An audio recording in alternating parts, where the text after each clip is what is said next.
You don't speak in this courtroom unless you're spoken to. The voice cut through the air sharp and certain, the kind of authority that didn't expect to be questioned, and for a moment, the entire courtroom moved in rhythm with it. Papers paused mid-turn, whispers collapsed into silence. Even the ceiling lights seemed to hum a little quieter as I turned toward the woman standing alone near the defense table. Ava Reynolds didn't flinch, not when the officer stepped closer. Not when the room collectively decided who she was without asking. She stood there in a simple charcoal blouse and tailored slacks. No badge, no robe, no visible title to shield her. Just presence. Calm, measured, deliberate. The kind of stillness that didn't beg for space but took it anyway. And that was exactly what unsettled them, because stillness like that didn't match the narrative they had already written about her. Sit down, the officer added, his tone lower now, but heavier. Like compliance was the only acceptable outcome. Ava's eyes moved, not quickly, not nervously, but precisely, from the officer to the bench, to the clerk, to the judge presiding above them all. She said nothing, and somehow that silence spoke louder than anything else in the room, because it wasn't empty. It was observant, calculated, almost clinical, like she was taking inventory rather than taking offense. The judge leaned forward slightly, fingers tapping once against polished wood. Impatience disguised as control. "Ma'am, you are out of order," he said, each word spaced. Just enough to carry weight. The kind of tone used on people expected to fold, expected to shrink, expected to apologize for being in the wrong place at the wrong time. But Ava didn't move. She didn't argue either. She simply stood, shoulders squared, gaze steady, as if the entire proceeding had shifted into slow motion and she was the only one aware of it. Somewhere to her left, a young attorney adjusted his tie and leaned toward a colleague, whispering just loud enough to be heard. "She's about to get removed." The assumption hung in the air, casual, confident, unquestioned, because that's how these moments usually went. That's how the system trained people to see them. But Ava's expression didn't change, not when the officer reached for her arm, not when a second officer stepped closer as if escalation was already justified. The room tightened, tension building not from chaos, but from expectation, everyone waiting for her to react the way they had already decided she would. But she didn't give them that. Instead, she tilted her head slightly, just enough to study the officer's badge, his name. The way his posture shifted under scrutiny, he wasn't used to receiving. And in that small movement, something subtle cracked in the room, not visible, not audible, but felt, like a current changing direction beneath still water. "You're disrupting court proceedings," the judge added, voice firmer now, leaning on authority like it was armor. Ava's gaze lifted to meet his, calm meeting command. And for the first time, there was a pause, not from her, but from him, brief, almost imperceptible, but real, because something about her didn't align with the role they had assigned. Something about her refusal to rush, to explain, to defend herself, didn't fit. And that discomfort began to ripple outward. The clerk glanced at her screen again, fingers hovering above the keyboard, uncertainty creeping in where certainty had just been. A man seated in the gallery shifted in his chair, whispering, "This doesn't look right." Not loud, not confrontational, just enough to introduce doubt into a room that had been running on assumptions. Ava took a single step forward, not aggressive, not hesitant, just intentional. And the movement alone was enough to draw every eye back to her, to reset the focus, to remind the room that she wasn't reacting, she was choosing, and that difference mattered more than anyone there was ready to admit. The officer hesitated, just for a fraction of a second, the kind of pause that only happens when certainty meets something it can't immediately explain. Ava's voice finally entered the room, low, even, controlled. "Are you sure you want to continue like this?" she asked, not loudly, not emotionally, but with a precision that landed harder than any raised voice could have. The question didn't challenge authority, it exposed it. And for the first time since she walked in, the courtroom wasn't just watching her. They were reconsidering everything they thought they knew about her, about the situation, about the roles they had assigned without permission, and Ava Reynolds stood at the center of it all, not as a disruption, but as a presence the system had misread and was about to regret misunderstanding. The pause lingered longer than anyone in that courtroom was comfortable admitting. Not because anything had visibly changed, but because something underneath it had. The rhythm was off now. The predictable flow of command and compliance disrupted by a woman who refused to play her assigned role. Ava Reynolds did not raise her voice. She did not repeat herself. She simply stood there as if the question she had just asked was not a challenge, but a checkpoint. And the silence that followed began to stretch in ways that made people shift in their seats. The judge cleared his throat, a subtle attempt to reclaim control. "This is not a debate," he said, leaning forward again. But the edge in his tone was different now.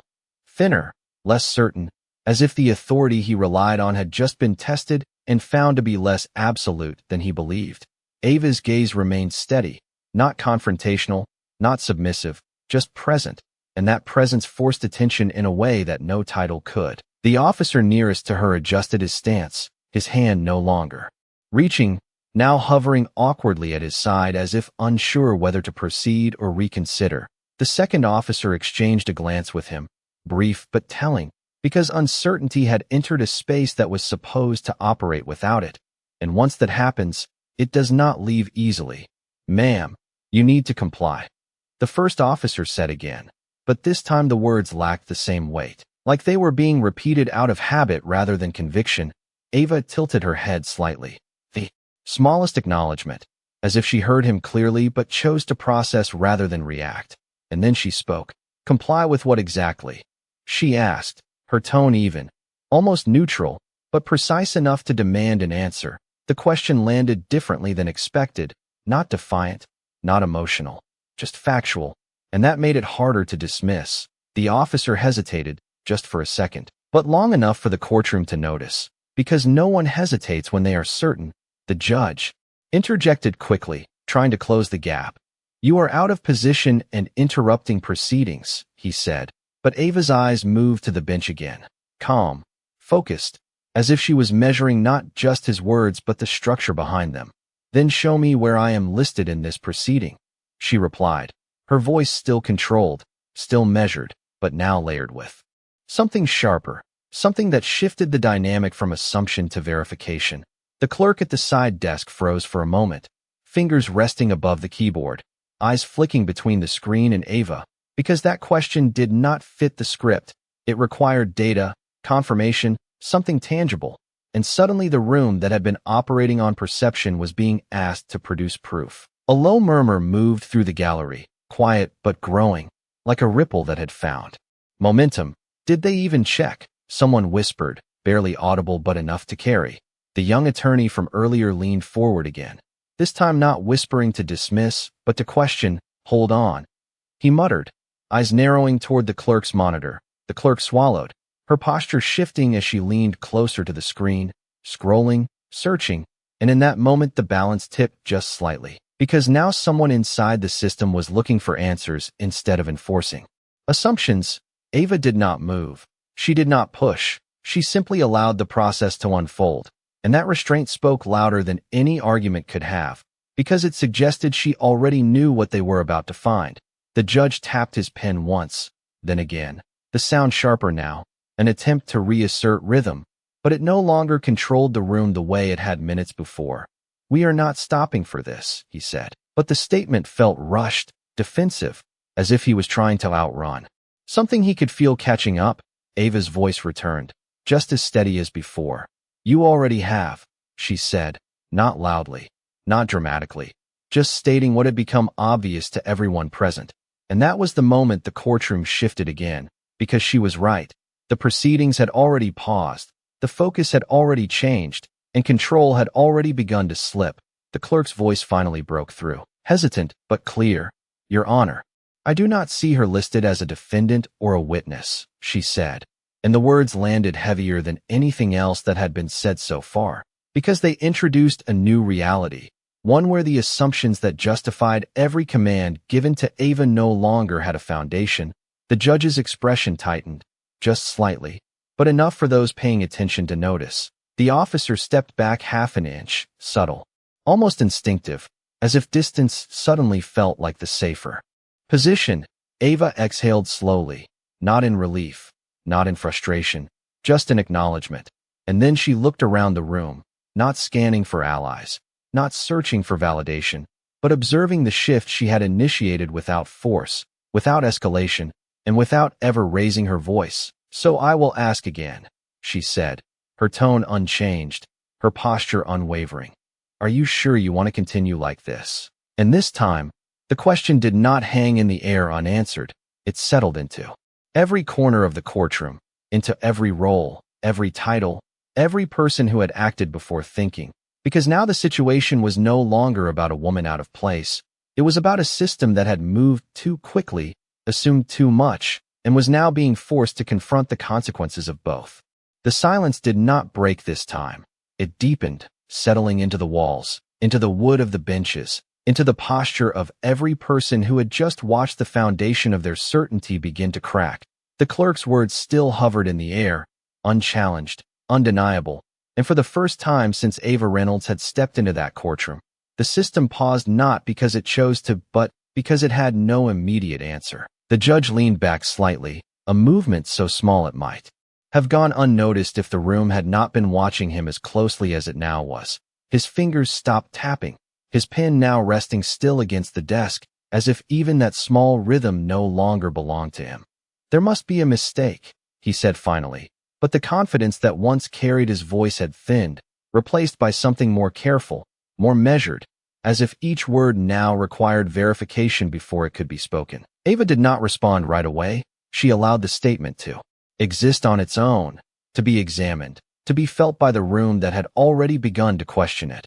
And in that pause, something else emerged, something quieter but sharper: accountability. The officer who had first addressed her shifted again, this time taking a step back that was no longer subtle, no longer instinctive, but deliberate, creating space not because he was told to, but because he no longer felt certain he should be closer.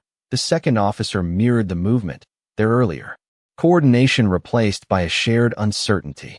That neither of them spoke aloud. "Check again," the judge instructed, turning toward the clerk, his tone firmer now, but lacking the same authority it once held, more request than command. The clerk nodded quickly, scrolling faster this time, her eyes scanning line after line, as if searching not just for a name, but for clarity, for something that would restore the structure they had all relied on minutes ago.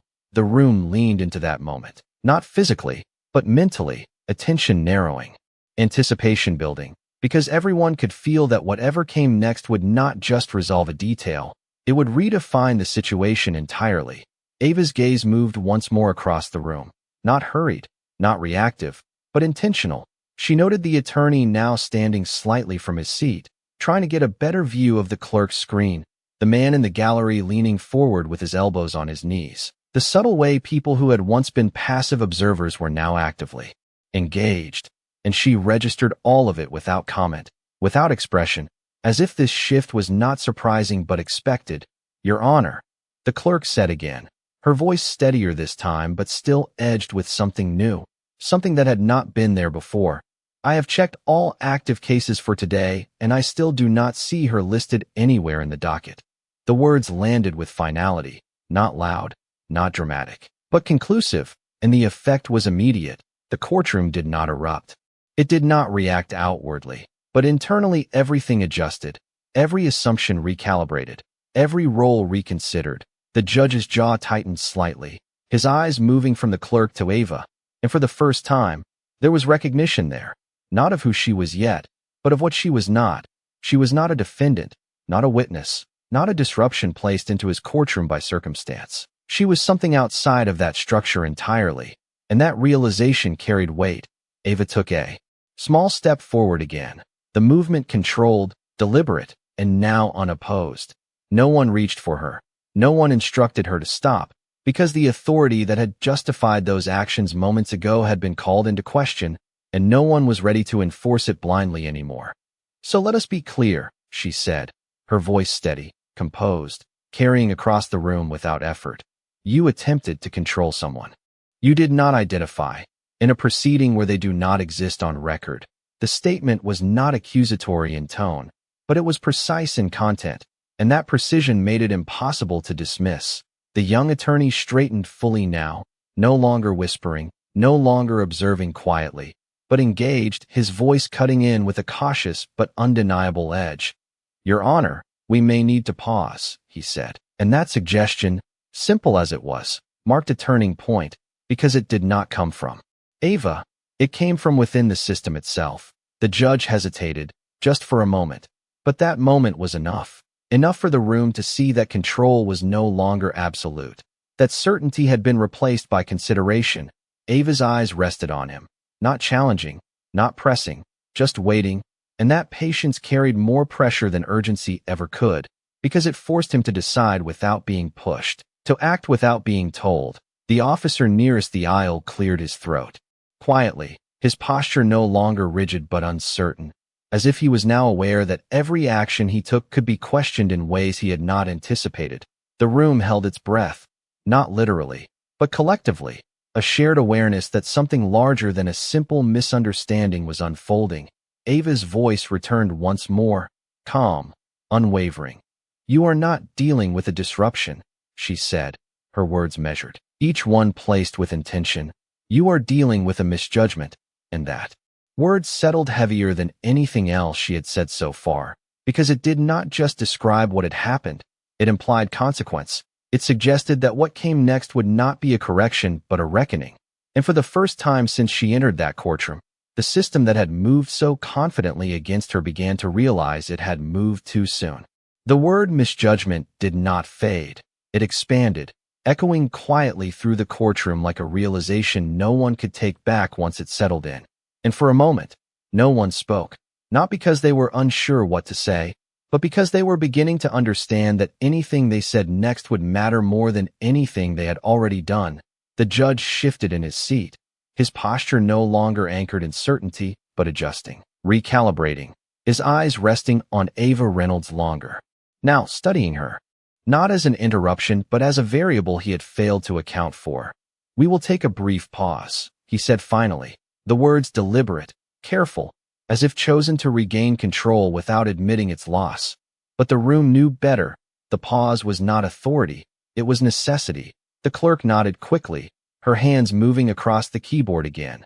But this time her movements were not routine, they were investigative, searching beyond the standard docket, beyond the visible structure, as if she understood now that whatever answer they were looking for would not be found in the places they usually trusted.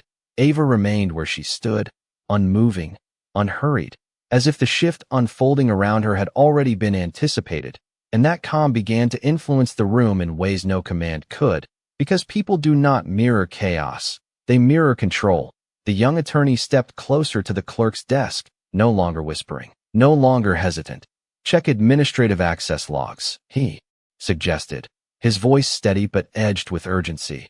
And the clerk paused for a fraction of a second before typing again, her screen changing, layers of the system opening that were not meant for casual viewing. And that was when the atmosphere changed again, not sharply, not dramatically, but undeniably, because now they were no longer verifying presence, they were uncovering authority.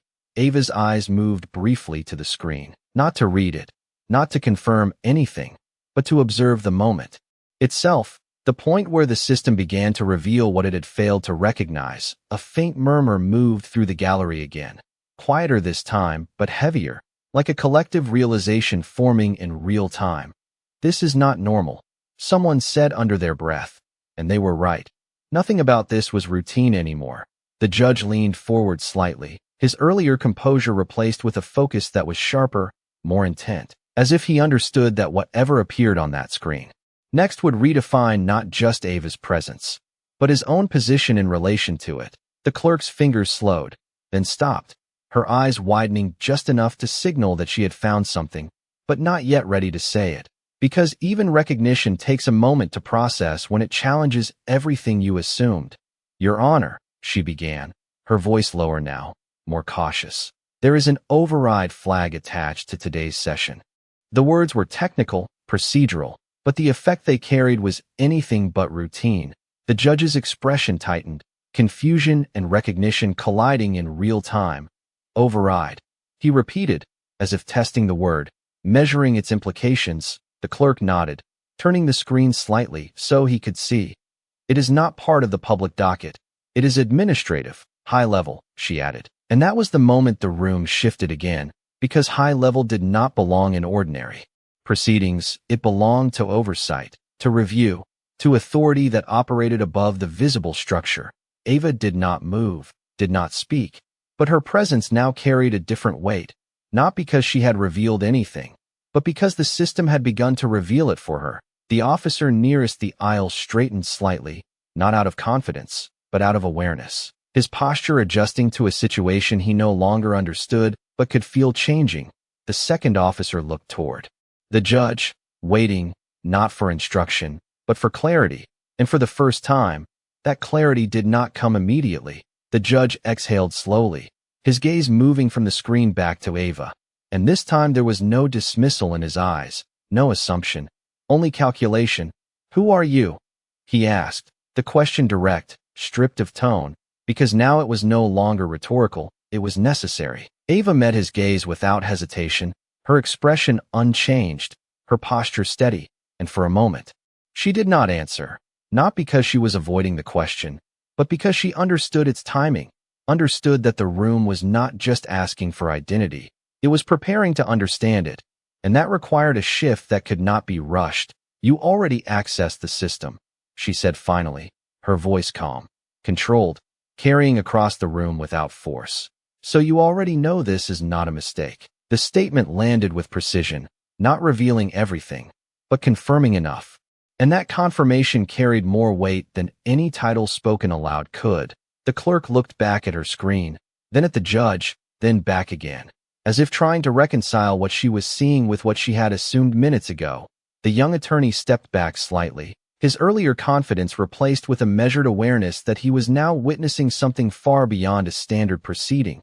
The room held steady, no longer tense in the same way, but charged with a different kind of energy, one built not on conflict, but on realization. Ava's voice came once more, steady as ever. "The question is not who I am," she said, her tone even, deliberate. "The question is why you acted before you asked." And that line did not just settle into the room, it redefined it, because it shifted the focus away from her identity and onto their actions, onto the sequence that had led them here, onto the decisions made without verification, without pause, without consideration. And in that shift, the courtroom began to understand that whatever came next would not simply correct an error, it would expose one. The room did not move forward, it folded inward, every person recalculating their place in a situation that no longer matched the assumptions they had walked in with. Ava Reynolds stood at the center of that recalibration, not commanding it, not forcing it, but allowing it to unfold with a patience that felt deliberate, almost surgical. The judge's question still lingered in the air, unanswered in the way he expected, but answered in every other way that mattered, because the system itself had begun to respond, and that response carried more authority than any spoken introduction ever could. The clerk's screen remained open, the administrative layers still visible, and now the young attorney leaned closer, his earlier caution replaced with a focused urgency. "Scroll further," he said quietly, not as a demand, but as a necessity. The clerk hesitated for just a moment before following through, her fingers moving again, revealing more lines, more access points, more indicators that this was not a standard oversight flag. This was something higher, something embedded deeper within the structure they all operated under but rarely saw. And as those details surfaced, the atmosphere shifted again, not sharply, but undeniably, because now the evidence was no longer abstract. It was visible, tangible, undeniable. "Your Honor, this is not just an override," the clerk said, her voice steadier now, but layered with something new, recognition. "This is a supervisory review authorization." The phrase landed differently, heavier, because it carried implications that extended beyond the room, beyond the case, beyond even the judge himself. The judge's posture changed again, more subtle this time, but significant, his shoulders no longer squared in authority, but slightly angled, as if adjusting to a presence that existed above his immediate control. His eyes returned to Ava, not searching for confirmation, but acknowledging that the confirmation had already been given, just not in the way he expected. Ava remained still, her composure unbroken, her gaze steady, and in that steadiness there was something else now, something that had not been fully visible before, intention, because this was not an accident. This was not a misunderstanding that happened to escalate. This was a moment that had been allowed to unfold, observed, recorded, understood, and that realization began to settle into the room with a weight that no one could ignore. The officer nearest the aisle shifted again, this time stepping back fully, no longer occupying the space near Ava, as if proximity itself now felt inappropriate. The second officer followed, their earlier coordination replaced entirely by caution. The gallery remained quiet, but it was not the same silence as before. It was no longer passive. It was aware, engaged, processing.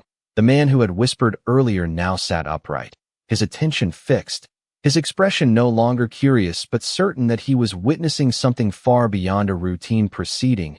Ava's voice returned, calm as ever. "There was a moment," she said, her tone even, measured, "when this could have gone differently." And the statement did not accuse, it reflected. It pointed not to what was happening now, but to what had already happened, to the sequence of decisions that had led them here. The judge did not interrupt. He did not redirect. He listened, because now listening was the only appropriate response. "You chose to act before you understood," Ava continued, her words steady, each one placed with precision.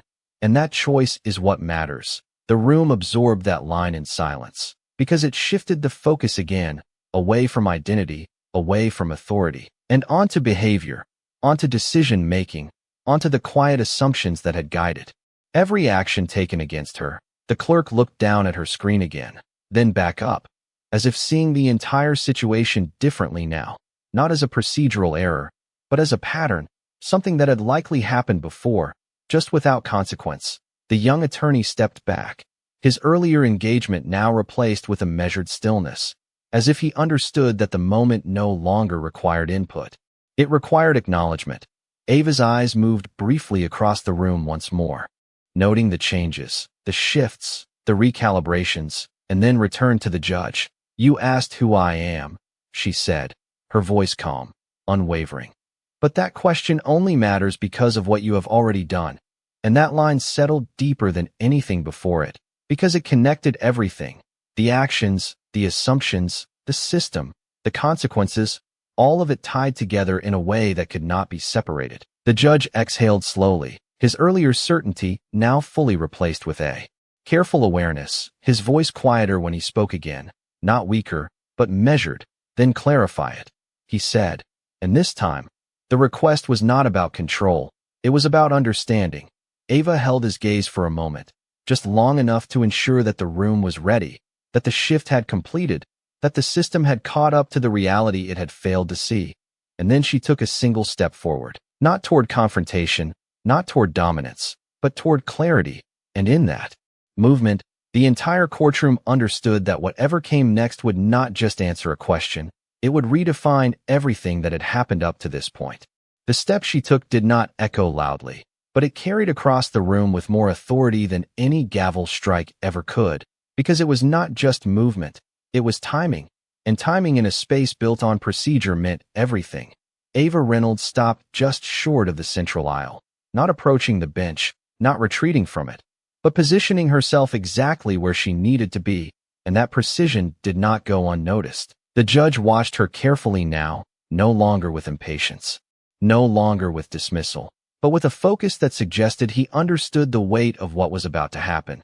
The clerk remained still, her screen open, her hands resting just above the keyboard as if ready to document whatever came next, not out of routine, but out of necessity. The officers near the aisle held their positions at a distance, no longer intervening, no longer directing. Their presence now observational rather than authoritative, and the gallery, once passive, now leaned into the moment without moving. Every person aware that the room had crossed a threshold it could not return from. Ava's voice entered the silence again, calm, measured, and unmistakably controlled. "There is a difference," she said, her eyes moving briefly from the judge to the clerk and then across the room, between authority that is assumed and authority that is assigned. The words settled with precision, not rushed, not emphasized, but clear, and that clarity forced the room to listen differently, to process instead of react. The judge did not interrupt. He did not redirect, because now interruption would have revealed more than it concealed. Ava continued, her tone unchanged. What you exercised here today was assumption. She said, what you are about to understand is assignment. And in that distinction, the entire situation began to reframe itself, not as a misunderstanding, but as a misapplication of power. The clerk's eyes widened slightly, as if the language itself had connected with what she had seen on the screen, the supervisory flag, the administrative access, the layer of authority that existed above the visible structure. The young attorney shifted his stance, his earlier curiosity now replaced with recognition, because he had heard terms like this before, not in everyday proceedings, but in cases that involved oversight, review, correction at a level that did not announce itself until it was already in motion. Ava reached into her bag slowly, deliberately, not as a defensive gesture, not as a reaction, but as a continuation of the sequence she had been guiding from the moment she entered, and she removed a slim folder, dark, unmarked, the kind of document that did not need labels because its presence alone carried weight. She did not open it immediately. She held it for a moment, allowing the room to register it, to understand that what she was about to present was not new information. It was confirmation of what the system had already begun to reveal. The judge's gaze followed the movement, steady, focused, and for the first time, there was no attempt to control the moment, only to understand it. Ava stepped forward again, one pace closer to the bench, still not crossing into its space, still respecting the physical boundary even as the authority within it shifted. And then she placed the folder on the clerk's desk, not handed, not thrown, simply placed, as if it belonged there all along. The clerk looked down at it, then back at Ava, then to the judge, waiting, not for permission, but for acknowledgement. The judge gave a small nod, and that nod, subtle as it was, marked a complete reversal from where the moment had begun, because now he was not directing her, he was responding to her. The clerk opened the folder carefully, her movements precise, respectful, and as she read, her posture changed, not dramatically, but unmistakably. Her shoulders straightened, her expression sharpened, and when she looked back up, the uncertainty that had once defined her role in this moment was gone, replaced by clarity. Your Honor, she said, her voice steady, firm. This is a federal supervisory authorization tied to judicial conduct review.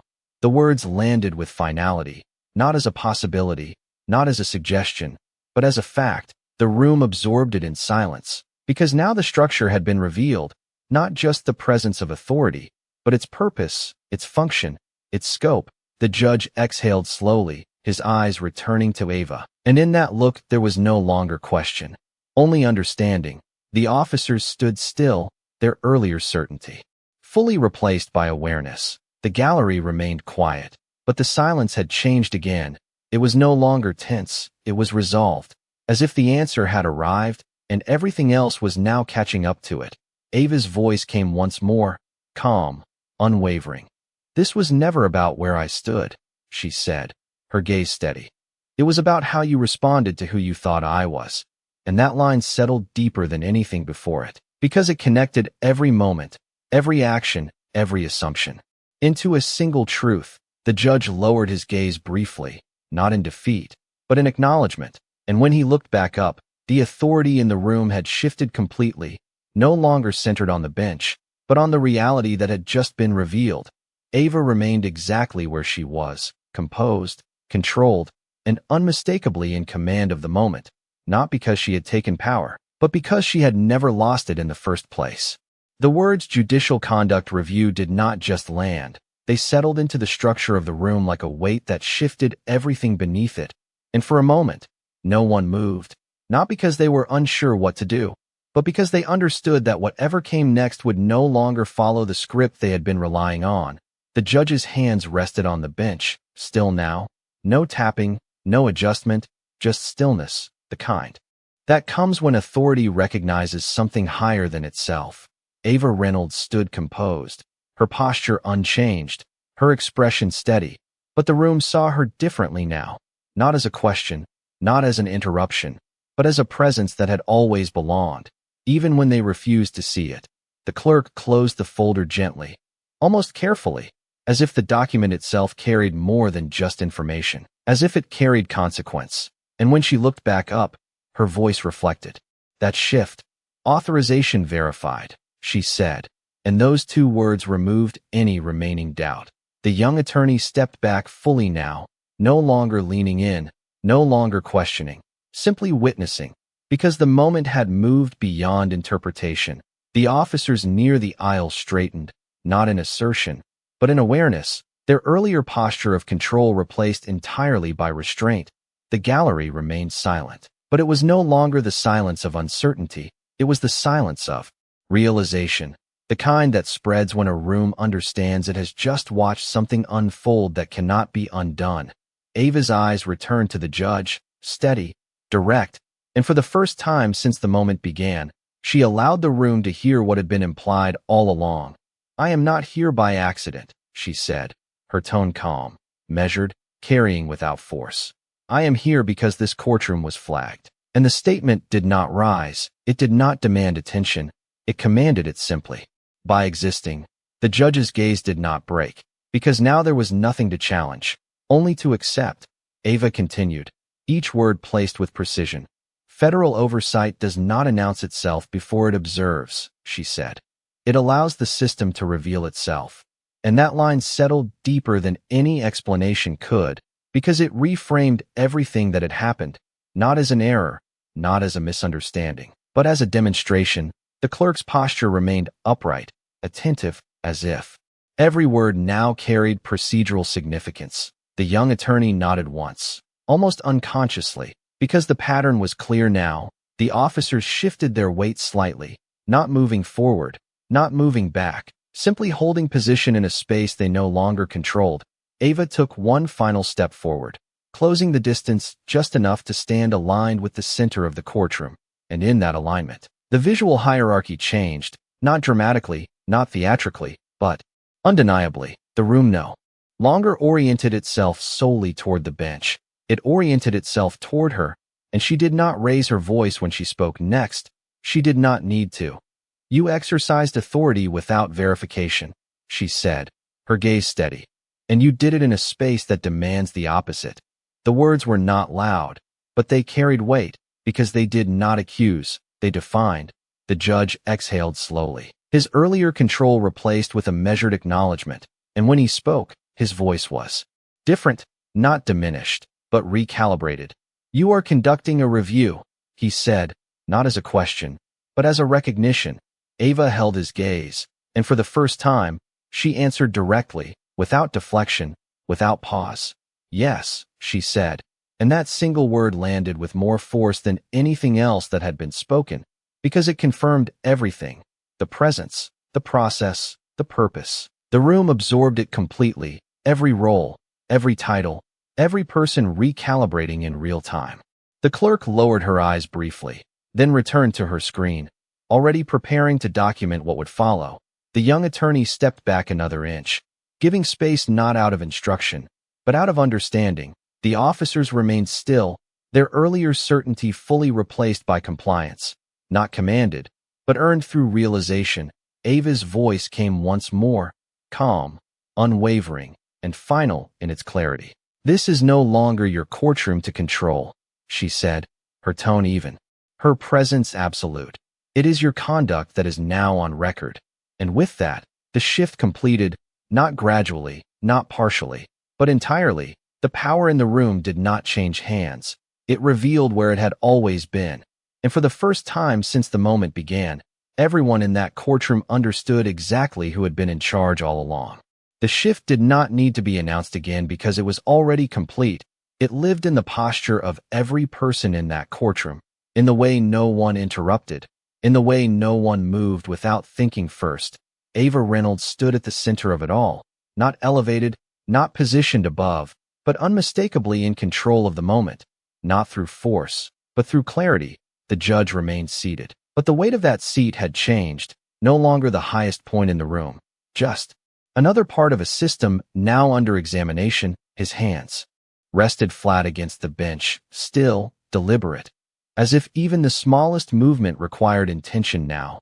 The clerk began typing again, but this time every keystroke carried purpose, Not routine documentation, but record, official, irreversible, the kind that did not disappear once the room emptied.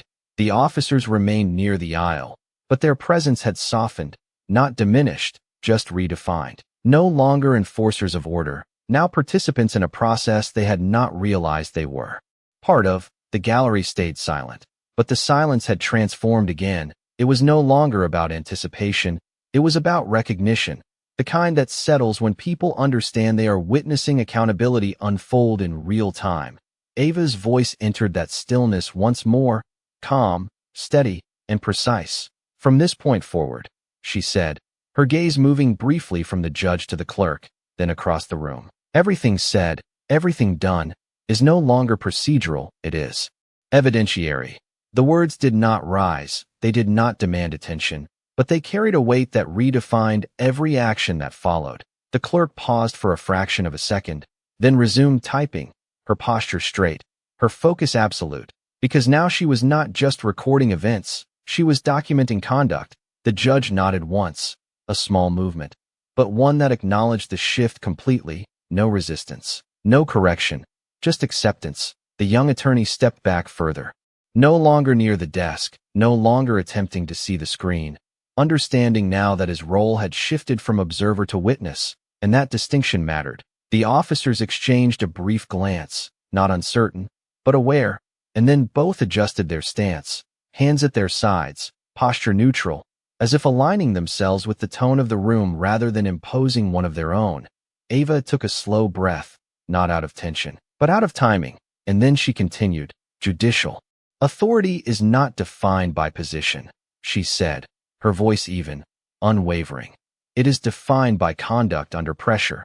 And that line settled into the room with a clarity that required no explanation, because everyone there understood what it meant, understood what had already happened, understood how quickly authority can shift when conduct fails to meet the standard it claims to represent. The judge's gaze lowered briefly, not in defeat, but in reflection, and when he looked back up, there was no attempt to reclaim the moment, only to move within it correctly. Proceed, he said, and the word was no longer a command. It was permission. Ava acknowledged it with the slightest nod, not deferential, not dominant, simply aligned. And then she turned her attention fully to the room, not just the bench, not just the clerk, but everyone present, because accountability does not isolate itself to a single role. It reflects the system as a whole. Each of you acted on assumption, she said, her tone steady. Not accusatory, but exact. An assumption in a court of law is not a minor error. It is a structural failure. The statement did not escalate the tension, it clarified it. It gave the moment definition, and that definition made it impossible to dismiss. The clerk's typing continued, steady, consistent, each word now part of a record that would not be undone. The young attorney lowered his gaze slightly, processing, recalibrating, understanding that what he had just witnessed would shape how he approached every case moving forward. The officers remained still, their earlier certainty replaced by a quiet awareness of their role in the sequence that had led here. Ava's voice softened slightly, not in volume, but in tone, not less powerful, but more precise. This review is not about punishment, she said. It is about exposure. And that word carried weight, because exposure does not need force, it simply needs truth. And truth, once seen, cannot be unseen. The room absorbed that fully. Every person understanding that what was happening was not temporary, not isolated, but part of a larger process that extended beyond this moment, beyond this courtroom, beyond even the individuals present. Ava's gaze returned to the judge one final time, steady, composed, and clear. The record will reflect not what you intended, she said, her voice unwavering, but what you chose to do when you believed no one was watching. And with that, the room did not react. It settled completely, because there was nothing left to question, nothing left to challenge, only the quiet, undeniable presence of accountability, fully revealed and now permanently recorded. The courtroom did not return to normal, because there was no version of normal left to return to. What remained was something quieter, heavier, more deliberate, a space that had just been forced to see itself clearly. Ava Reynolds stood exactly where she had been, but Everything around her had changed. The judge remained seated, yet the seat no longer carried unquestioned authority. It carried responsibility, visible now in a way it had not been before. The clerk continued typing, each keystroke steady, consistent, final, not rushed, not hesitant, because the record she was building no longer belonged to routine procedure, it belonged to history. The officers stood still, not stiff, not defensive, simply aware, their presence no longer shaping the room but existing within it. The gallery remained silent, but the silence had settled into something deeper than attention. It had become understanding, the kind that does not fade when the moment ends. Ava took a slow step forward, closing the last small distance between herself and the center line of the courtroom, not to claim space, but to complete the arc of the moment. And when she spoke again, her voice carried the same calm precision it had from the beginning. This is where most people misunderstand power, she said, her gaze steady, moving briefly across the room. They think it is something you show. She paused just long enough for the words to settle. But real power is something you reveal. The statement did not rise. It did not demand reaction, but it shifted something internal, something that every person present could feel, but not easily define. The judge lowered his gaze for a moment, not out of weakness, but out of recognition, and when he looked back up, his voice was measured, grounded. The court acknowledges the review, he said, and the phrasing mattered, because it did not resist, it did not redirect, it aligned. Ava gave a slight nod, not as acceptance, but as confirmation, because the moment had reached the point where alignment was no longer optional. It was required. The clerk finished a line of text and paused, her eyes scanning what she had written before continuing, ensuring that every detail was exact, because now precision was not just important, it was essential. The young attorney shifted his weight slightly, then stood still again, absorbing everything, not just as a professional, but as someone who would carry this moment into every future decision he made. The officers remained quiet, their earlier assumptions replaced with a quiet recalibration, an awareness that authority without verification was no longer something they could rely on. Ava's eyes returned to the judge one final time, and when she spoke, her voice was softer, not weaker, but more focused. What happened here today, she said, was not a disruption. She let the words rest for a fraction of a second. It was a reflection, and that distinction settled deeply, because reflection does not create something new. It reveals what was already there. The room absorbed that fully, each person understanding that what had unfolded was not an isolated moment, but a mirror held up to a system that had moved too quickly, assumed too much, and now had no choice but to see itself clearly. Ava took a breath, not out of tension, but out of completion, and then she continued. You did not fail because you lacked authority, she said, her tone even, unwavering. You failed because you used it without awareness.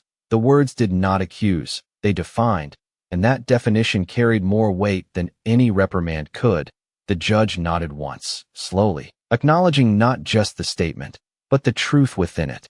The clerk's typing resumed, capturing every word, every pause, every shift in tone, ensuring that nothing would be lost. The gallery remained silent, but the silence now carried something else, something close to respect, not for a person alone, but for the clarity of what had just been revealed. Ava's posture remained unchanged, her presence steady, and in that steadiness there was a finality that did not need to be announced, because it was already understood. I did not raise my voice, she said, her gaze steady, her tone calm. I raised the standard. And that line settled into the room like a closing statement that required no follow-up, no explanation, no response. The judge did not speak. The clerk did not pause. The officers did not move, because the moment had reached its conclusion, not through force, not through escalation, but through clarity. And as Ava turned slightly, not leaving yet, but shifting her stance just enough to signal that the process had moved forward. Beyond this point, the courtroom remained exactly as it was, still, aware, and permanently changed by the realization that power, when real, does not need to be announced. It only needs to be revealed.